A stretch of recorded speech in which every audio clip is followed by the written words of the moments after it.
Hallelujah.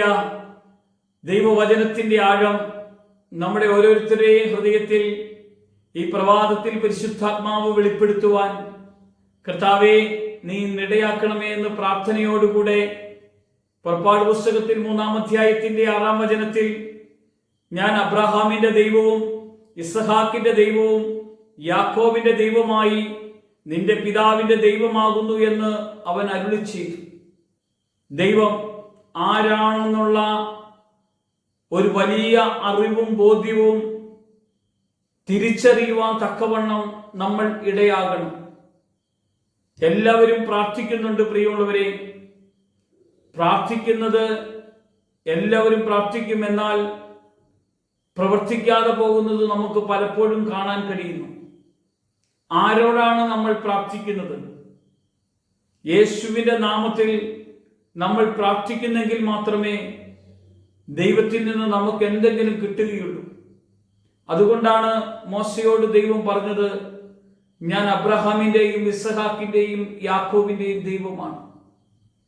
ഞാൻ ആരാണെന്ന് നീ അറിയണം. നിന്നെ ഞാൻ വെളിപ്പെടുകയാണ്. ഞാൻ നിന്നെ തെരഞ്ഞെടുക്കുകയാണ്. നീ എനിക്കായി വേർതിരിയപ്പെട്ടവനാണ് എന്ന് ദൈവം പറയുമ്പോൾ ആ ദൈവത്തിന്റെ സ്വരം കേട്ട് ദൈവത്തിന്റെ വഴിയിൽ ദൈവം പറയുന്നത് അനുസരിക്കുവാൻ തക്കവണ്ണം ഭയങ്കര ഒരു വിളിയും ആ തെരഞ്ഞെടുപ്പിന്റെ വഴിയിൽ കടന്നു പോകുന്നത് നമുക്ക് കാണാൻ കഴിയും. നമ്മളെയും ദൈവം വിളിച്ചില്ലേ?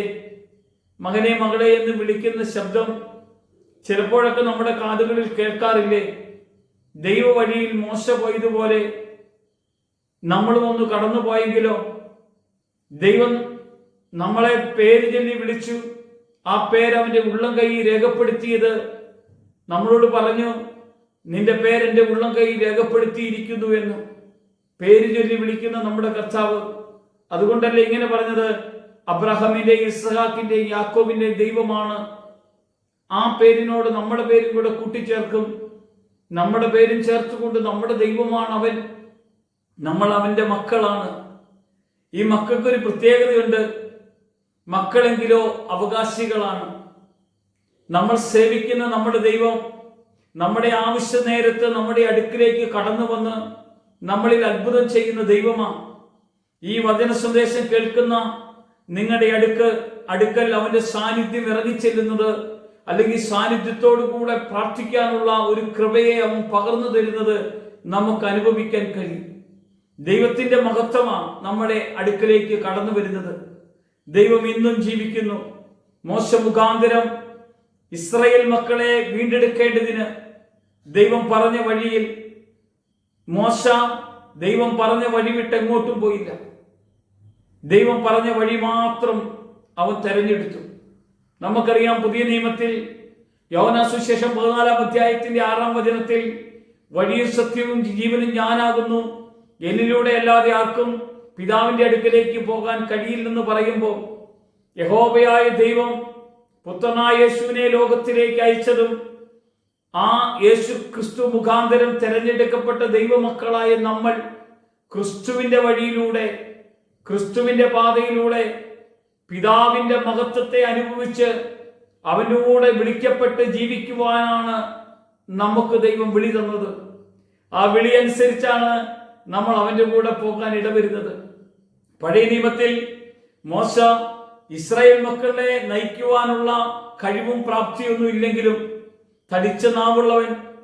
അവൻ പറയുകയാണ്, എനിക്ക് വാക്ചാതുര്യമില്ല, ഞാൻ പറഞ്ഞാൽ മറ്റുള്ളവർ ഒന്നും മനസ്സിലാക്കുകയില്ലെന്ന് പറഞ്ഞപ്പോൾ കർത്താവ് പറയുകയാണ്, നിനക്ക് നാവിന് തടിച്ച നാവാണെങ്കിൽ ഞാൻ നിനക്ക് പകരം ഒരാളെ ചെല്ലും. സഹോദരനായ അഹ്റോനെ ദൈവം കൊടുത്തെങ്കിൽ ഇന്ന് നമ്മളെ ബലപ്പെടുത്തുവാൻ പരിശുദ്ധാത്മാവിനെ നമുക്ക് നൽകിയിരിക്കുന്നു.